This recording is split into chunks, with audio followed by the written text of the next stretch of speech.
All right, sorry about that. We next have Lorna Condon, who's the Chief Curator of Library and Archives at Historic New England. I've known Lorna since I moved here. She's been a very welcoming presence in our professional community for many, many years. She has a major role in Historic New England's collection development, organization, and description of their many collections, especially on public access to those collections. She also directs Historic New England's Book Prize and the Prize for Collecting Works on Paper, what we're all interested in. So please welcome Lorna Condon.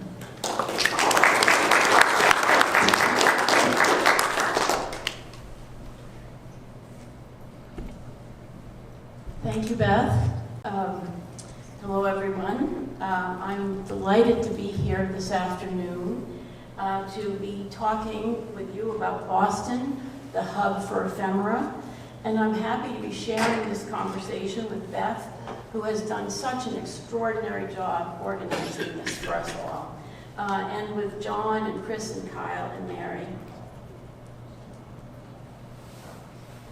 So, Historic New England, which was founded in 1910 as the Society for the Preservation of New England Antiquities, is the most comprehensive independent preservation organization in the United States. It owns and operates and welcomes the public to 38 exceptional museums and landscapes across New England, as well as to the Historic New England Center in Haverhill, Massachusetts. And it protects 127 privately owned historic properties in the region through its preservation easement program. Historic New England's collections are recognized as the best documented assemblage of New England material culture in the country. In addition to the house museums, its artifact collection comprises 125,000 items focusing on New England home life, and its library and archival collections include 1.5 million documents that reflect life in New England in its broadest array. We share these collections with the public at our historic sites, which are just about to open for the season, through exhibitions, of which we have two right now, one at the Eustis Estate in Milton called Myth and Memory, it's our Rev 250, and a second, which is about to open in June at our Haverhill Center, the Historic New England Center in Haverhill, called Shoe Stories, Past, Present, and Future. I hope you can all visit there. We also share the collection through research visits, our website, through loans and publications, and through talks such as today. Historic New England's original collecting policy was the vision of William Sumner Appleton, who you see on the screen, founder of the organization and the country's first full-time professional preservationist. He came from the Appleton family. His grandfather was Nathan Appleton, and so because of his family wealth, he was able to work in this position for 37 years without taking a salary. His vision included buildings, objects, and archives. In addition to the buildings, Appleton sought what he termed, quote, the minor antiquities, because he feared that objects that had informed everyday life through the past 3 centuries in New England were being discarded or destroyed. Appleton's concern for things was less for their rarity than for their value as documents of cultural history. And for the library and archives, Appleton's approach was innovative, a focus on pictorial documents. It was his far-sighted conviction that visual records were vital documents in themselves. Photographs, negatives, prints and engravings, original art, maps, and of course, ephemera. Appleton recognized that ephemera would have for future research, he recognized the value that ephemera would have for future researchers and encouraged their collection. He saved and solicited paper memorabilia and I'm just going to show you a few as we go forward. Trade cards. And we are especially collect trade cards with tipped-in photographs, such as this one for a boys' clothing store with Abraham Lincoln and his son, tipped-in albumin print. Billheads, extraordinary product catalogs, and this one is designed by Will Bradley for Victor Bicycles. It is an extraordinary work of art. This is the cover, and this is a bicycle catalog, if you remember. Wonderful posters like the Boston Dog Show, Rewards of Merit, programs for all different types of events, musical programs, theater programs, you name it. We have many programs. Menus. And we collect right up to the present time. So when Lockover closed, we were right there collecting the menus for Lockover. And some of you who know on Route 1 going north, the Continental Restaurant that was there for 1 million years, we have their menus too. Book plates. And let's see, this is calendars.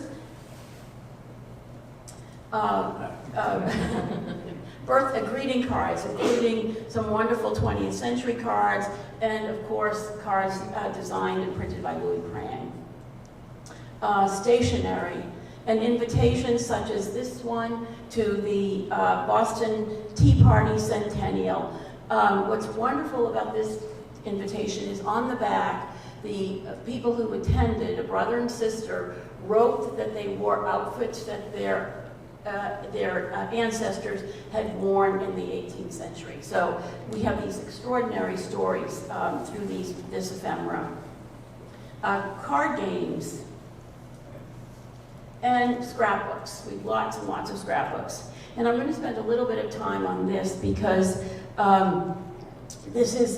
so Appleton collected these things, rightly anticipating their importance as records of material and popular culture, and as a way of illustrating the richness of New England life at home, at work, at school, in the community, and elsewhere. And Appleton's recognition of the value of ephemera is clear when one looks at his own scrapbooks, which you were looking at a double-page spread from his scrapbook from 1897. He has a collection of 30 oversized volumes, painstakingly and meticulously constructed throughout more than 25 years, from the time he was a student at Harvard until he was in his mid-40s. The scrapbooks document both mundane and significant occurrences in his life and in his community. For example, what I'm showing you right now, on September 1st, 1897, Appleton purchased ticket number 784 and rode the Boston subway, the first subway in the country, on the very first day of its operation. He then went home and put the ticket in the scrapbook. He certainly could not have anticipated that almost 90 years later, his organization would become the steward of thousands of glass plate negatives that document the construction of the Boston subway. And I'm showing you just that image. Appleton's successors, I'm just going to go back a little. Appleton's successors continue to emphasize the collection of ephemera, and today 30,000 objects, many graphically stunning, dating from the late 18th century to the present, provide significant information about New England's material and popular culture and convey meaning about the region's social, cultural, political, and economic history. Much of it is cataloged and on our website. Just go to www.historicnewengland.org, then to explore collections, type in ephemera, and you'll see thousands of items. I'm happy to say that the ephemera collection is one of our most frequently accessed and heavily used. And Beth had asked us to talk about how we acquire material. We acquire our ephemera as gifts through auctions, through dealers, and through eBay. So purchase and gift.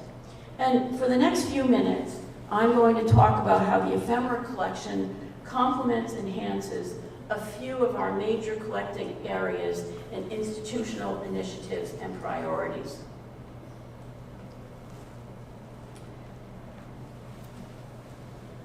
This is the John Hancock Mansion, which stood to the left of the Massachusetts State House on Beacon Street. This rare broadside illuminates the story of it, and it's one of the most important early preservation initiatives in the country.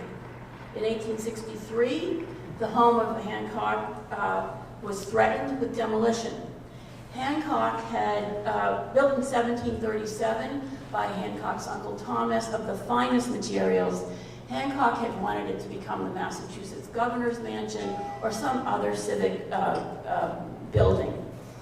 This did not happen in his lifetime, and eventually in 1863, with the Civil War underway, the Hancock heirs sold the land that the house was on to two Boston businessmen who proposed to erect two houses on the site. It's bright red, it's nearly 4 feet high and 2.5 feet wide, and it was a call to arms to Bostonians to save the house. The text includes a threat to the new owners, Messrs. Brewer and Beebe. The quote reads, "These purchasers must at any rate be prepared to hear during the whole of their lives and that of their remotest posterity, so long as any of them may live in the elegant modern palaces which shall supplant the ancient structure, the frequent expression of public discontent." So according to a contemporary source, this broadside was, quote, posted up in different parts of the city, but failed of their desired end. The house was demolished in June 1863, and two auctions were held. One for the interior elements of the house, and the second auction for the exterior elements. And here are those broadsides. William Sumner Appleton, who was born 9 years after the house came down, called its destruction a classic in the annals of vandalism, and it certainly was a motivating force for him in founding SPNEA. He continued to collect items related to the Hancock House throughout his entire life, and at one point there's a letter he writes in 1917 where he says, "If I keep going, I might be able to rebuild the house with all of my things." Now I'm going to quickly go on to another topic, which is the Historic New England Wallpaper Collection.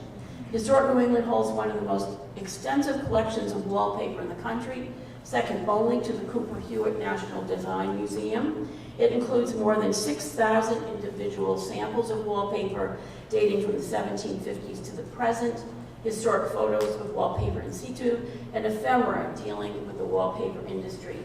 In addition to papers that came off the wall of New England buildings, the collection contains wallpapers used to line trunks, cover bandboxes, and decorate fireboards.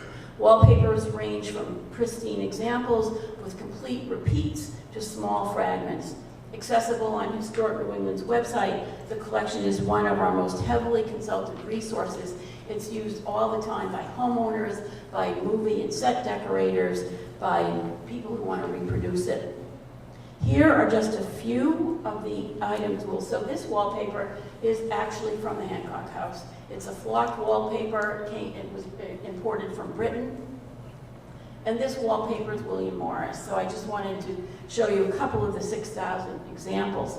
But when we look at the ephemera that relates to the wallpaper, this Appleton Prentice billhead from the late 18th century shows all of the wallpapers that were available from this company.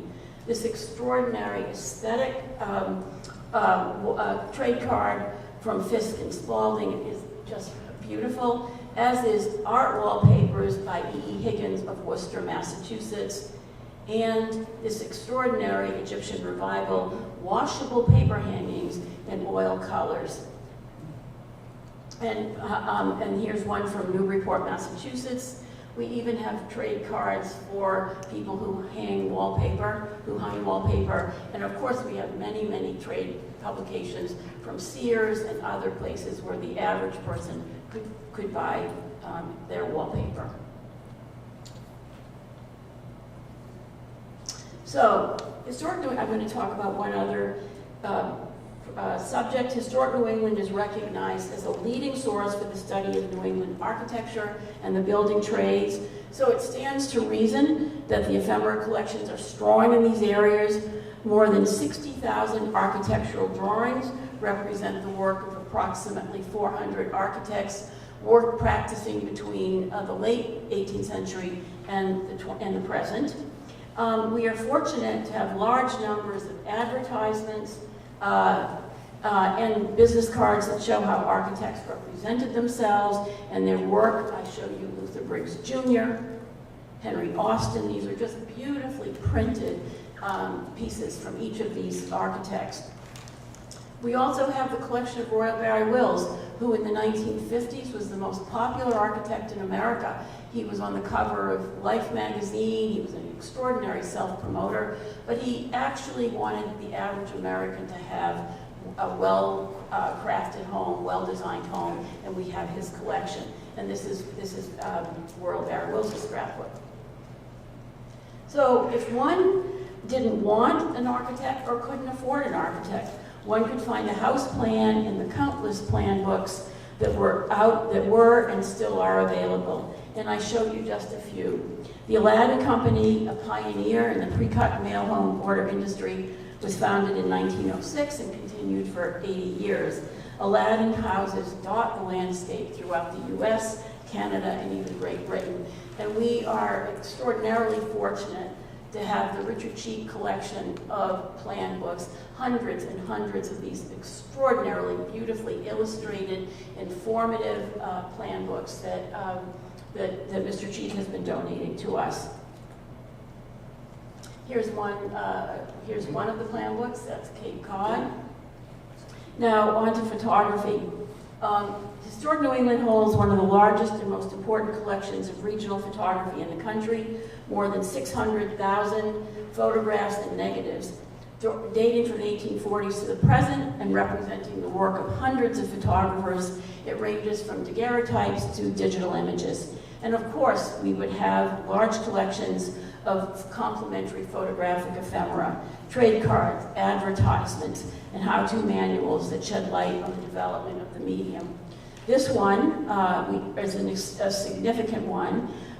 It is an 1844 advertisement touting the skills of Albert Sands Southworth, who later joined with Josiah Johnson Hawes to form one of the most important daguerrean firms in the country, Southworth and Hawes. Here's another very important early photographer, John Plum Jr.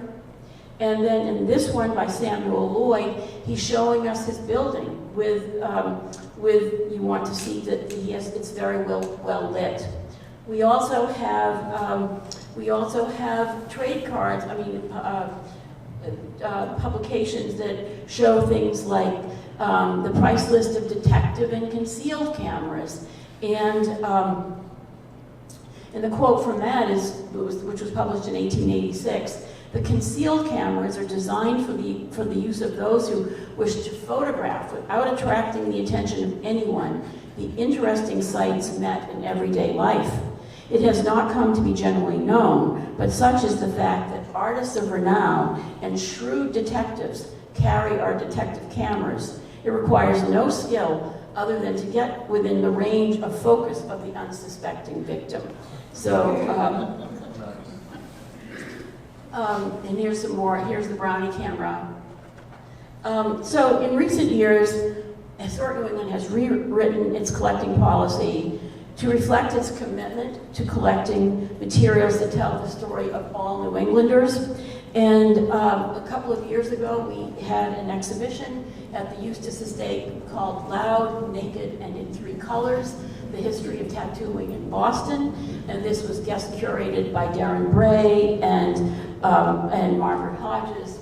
And so it was a very popular exhibition for us, and one of the things that we did, while it was largely a loan show, we borrowed most of the pieces. We did acquire some ephemera related to a very important Boston tattoo artist and his wife, Frank and Annie Howard.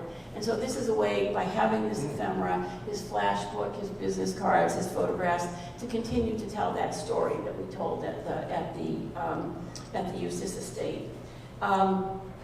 We have continued to collect contemporary ephemera, such as all of them buttons from the first night, material related to the marathon bombing, to COVID, to Black Lives Matter, and so we continue to constantly collect new materials that we find.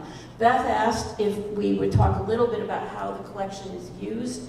So it's used significantly. As I said, it's one of our most popular collections. It's used by individuals, by genealogists, but we also lend. And so the Worcester Art Museum had an exhibition called The Iconic Jersey, Baseball Times Fashion.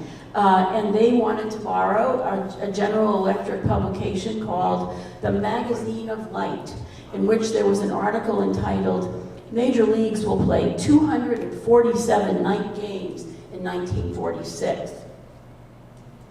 And a couple of years ago, the Center of Contemporary Culture in Barcelona did an exhibition called Suburbia, Building the American Dream. And they borrowed 18 of our plan books, which the curators found on our website. And so one of my colleagues was able to travel back and forth to Spain, and this is an image of those plan books being installed. For our own purposes, we have a visual history publication series, and our most recent one was called Everything for the Garden. And it really relates and uses our ephemera collection, including our vegetable people trade cards, and so wonderful women pushing their lawnmowers in beautiful dresses. And so I'll conclude with that and look forward to questions at the end. Thank you very much.